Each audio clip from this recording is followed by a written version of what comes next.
அன்பு சொந்தங்கள் அனைவருக்கும் வணக்கம். நான் நல்லா இருக்கேன். நீங்கள் எப்பயுமே நல்லா இருக்கணும்னு இந்த எல்லாம் வல்ல பிரபஞ்ச பேராற்றலாக வேண்டிக்கிறேன். ரொம்ப நாளைக்கு முன்னாடி ஒரு வீடியோ பதிவு போடுறேன். எல்லாத்துக்குமே தெரிஞ்சது தான். யாருக்கு எந்த விஷயம் தெரியாமல் இல்லை. ஆனால் அதை நினைவூட்டுறது தான் யூடியூபர்ஸோட கடமை. சரிங்களா? அந்த வகையில் இன்றைக்கி ஒரு பதிவு என்ன அப்படின்னா, அதாவது அந்த காலத்துக்கு இந்த காலத்துக்கு உள்ள முரண்பாடுகளை தான் நான் சொல்ல போகிறேன். எங்கள் அப்பா எங்கள் தாத்தா காலத்தில் என்ன சாப்பிட்டாங்க, என்ன மாதிரி வாழ்க்கை முறை வாழ்ந்தாங்க அப்படிங்கிறது நமக்கு தெரியும். சில பேர்த்துக்கு இந்த 2K கிட்ஸ்க்குலாம் தெரிய வாய்ப்பில்லை. நான் என்ன சாப்பிட்டேன்னா, அந்த சிறுதானியங்கள் வகையில் நல்லா சாப்பிட்டேன். எந்த நேரம் வேணாலும் என்ன வேணாலும் செய்வேன். அதாவது ராத்திரி 12 மணி 1 மணிக்கு போய் குளிச்சுட்டு படுத்துருவோம். ஏன்னா 10 மணி வரைக்கும் விளையாடுவோம். 11 மணிக்கு போய் குளிச்சுட்டு படுத்துருவோம். நினச்சதை சாப்பிடுவேன். அந்த மாதிரி நல்லா ஆடி ஓடி விளையாண்டதுனால என்னாச்சு அப்படின்னா, உடல் நல்லா ஃபிட்டாக இருந்தது. அப்படி தான் சொல்லணும். ஆனால் இப்போ உள்ள காலகட்டத்தில் என்ன அப்படின்னா, பிள்ளைகளுக்கு நம்மளோட சந்ததிகளுக்கு அந்த வாய்ப்பு இல்லை அப்படிங்கிறத உண்மை.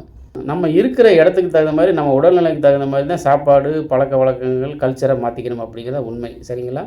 இப்போ அதில் ஒரு சின்ன உதாரணம் சொல்கிறேன் கேளுங்க. இப்போ காலையில் எந்திரிச்ச உடனே சுடுதண்ணி குடிக்கிறதா, பச்சை தண்ணி குடிக்கிறதா, டீ காப்பி குடிக்கிறதா, இல்லை நீர்மோர் குடிக்கிறதா, இட்லி தோசை சாப்பிட்றதா, கம்மங்கூழ் கேப்பக்கூழ் குடிக்கிறதா, அப்புறம் மதியத்தில் வெஜ்ஜு சாப்பிட்றதா, நான்வெஜ்ஜு சாப்பிட்றதா, சுடுதண்ணியில் குளிக்கிறதா, பச்சை தண்ணியில் குளிக்கிறதா, இந்த நடிகரை ஃபாலோ பண்ணுறதா, அந்த நடிகரை ஃபாலோ பண்ணுறதா, இந்த கட்சிக்கு சப்போர்ட் பண்ணுறதா, அந்த கட்சிக்கு சப்போர்ட் பண்ணுறதா, இந்த ட்ரெஸ்ஸை போடுறதா, அந்த ட்ரெஸ்ஸை போடுறதா அப்படிங்கிறது எல்லாமே எதை பொறுத்து அப்படின்னா, நம்மளோட மைண்ட் செட்டை பொறுத்து, நம்மளோட உடல்நிலையை பொறுத்து, நம்மளோட கல்ச்சரை பொறுத்து தான்.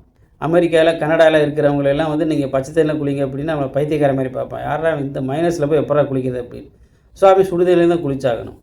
அவன் அந்த அந்த சூழ்நிலைக்கு தகுந்த மாதிரி வாழ்க்கையை தான் வாழணும். அந்த அதுக்கு தகுந்த மாதிரி சாப்பாடை தான் சாப்பிடணும். நமக்கு என்ன செட் ஆகுதோ அதை தான் நம்ம சாப்பிடணும். ஸோ நம்ம இதைத்தான் சாப்பிடுங்க, இதைத்தான் செய்யுங்க அப்படின்னு சொல்லி யாரையும் வற்புறுத்துறதுக்கு யாருக்குமே உரிமை இல்லை. இப்போ நம்ம கலாச்சாரமே என்ன அப்படின்னா, ஜங்க் ஃபுட்டெல்லாம் சாப்பிடாம இருந்து இப்போ ஜங்க் ஃபுட்டெல்லாம் சாப்பிட ஆரம்பிச்சிட்டாங்க. நைட்டு 12 மணி 1 மணி நைட்டெல்லாம் எனக்கு தெரிஞ்சு 6 மணி 7 மணிக்கெல்லாம் சாப்பிட்ருவோம். ஆனால் இப்போ 12 மணி 1 மணி 2 மணிக்கு கூட சாப்பிட்றாங்க. ஏன்னா அவங்க வாழ்க்கை முறை அந்த மாதிரி ஆகிப்போச்சு. ஸோ அதனால் அவங்கள குறை சொல்கிறதுக்கு நமக்கு வழியே இல்லை, அருகதை இல்லை. அதனால் யாருக்கு என்ன பிடிக்குதோ அது அடுத்தவங்களுக்கு தீங்கு தராமல் இருக்கிற வரைக்கும் எந்த பிரச்சனையுமே இல்லை. சரிங்களா? அதனால் எதை பற்றியுமே நீங்கள் கவலைப்படாதீங்க. உங்கள் உடம்புக்கு என்ன செட் ஆகுதோ அதை சாப்பிடுங்க. உங்களுக்கு என்ன பிடிக்கும் அதை செய்யுங்க. அது மற்றவங்களுக்கு எந்த விதமான இடையூறும் இல்லாமல் இருந்துச்சு அப்படின்னா, யாருக்கு எந்த காலத்தில் எந்த தொந்தரவும் இல்லை. இதுதான் உண்மை, இதுதான் ஃபேக்ட். ஒரு தடவை சூப்பர் ஸ்டார் தான் ஒரு மீட்டிங்கில் சொல்லியிருப்பார் நினைக்கிறேன்.